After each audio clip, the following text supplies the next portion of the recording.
We're back. The time is 6:28. As promised, Dr. Erica with St. Vincent Healthcare joins us on Zoom this morning. And the topic we're talking about today is the flu. It was such an odd thing last year. No flu cases reported, but what's going on right now currently and what's the outlook?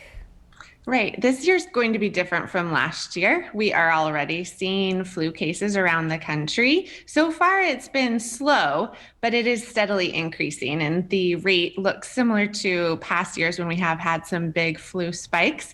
So, like everything these days, time will tell. But we do see that the flu vaccines are down a little bit for people this year nationwide. And so, that would be one thing to say is just to make sure you get your flu vaccine.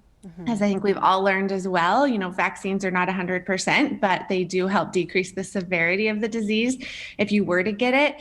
And we're just going to have to see how well the flu vaccine works this year against the strains coming through. But 6 months and older all can get flu vaccines. And so, currently we're doing okay. I know some parts of the country, though, they are seeing some big bursts of some flu. And with the holidays and indoors and everything, and mask mandates are lightening in a lot of places, I think we are going to see a lot more of the flu coming through soon.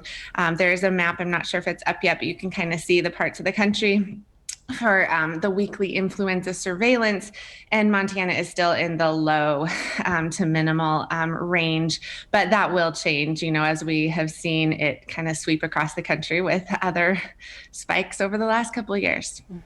And let's talk about Omicron. We're hearing about it so much in the news, but is it slowly creeping in towards Montana and Billings? There's nothing really slow about Omicron, and I think that's what's so impressive is that, they really mentioned it 3 weeks ago in South Africa, and it's now already in over, 33 or so countries.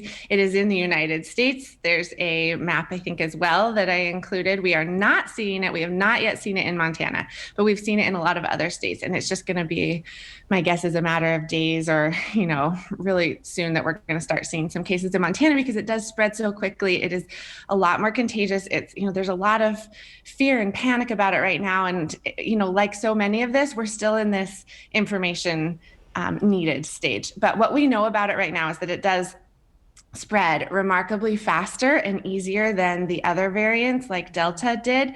It replicates a lot faster in the airways than the Delta did. And so it is more contagious from that standpoint. Thankfully, so far, it does seem like it's causing a lot more mild of a case of a disease. And so that's good. But, and it does seem to evade a little bit of our vaccine protection, but not entirely. So the number one best thing we can do is to still be vaccinated and boosted. It's that extra booster, if you're due for the booster, to get that can help protect against that.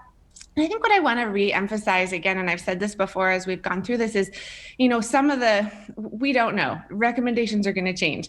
But as we're getting these big spikes of Omicron now, which we are going to see, it's going to be another big spike. The thing is, it's coming along with influenza. And then we have all these rhinovirus and RSVs as well. And so that is another question mark, is what is that going to look like if people get both Omicron variant and influenza at the same time? And for people who are still suffering the long-term effects of COVID past infections, what is it going to look like if they get a bad case of flu? So I think the bottom line for people is, control what you can control, vaccinate, be smart, don't go out. If you're sick, don't be around people who seem sick.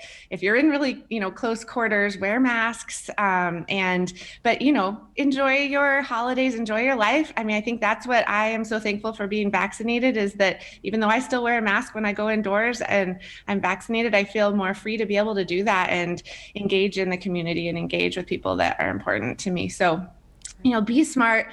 We're going to see it. It's just a matter of time. And go get your flu vaccine if you haven't already. It's not too late. Great advice, Dr. Erica. Thank you so much for being here with us this morning. And you have a great Christmas and a New Year, too. Thank you. Everybody as well. Thanks. Thank you. We'll be right back after this.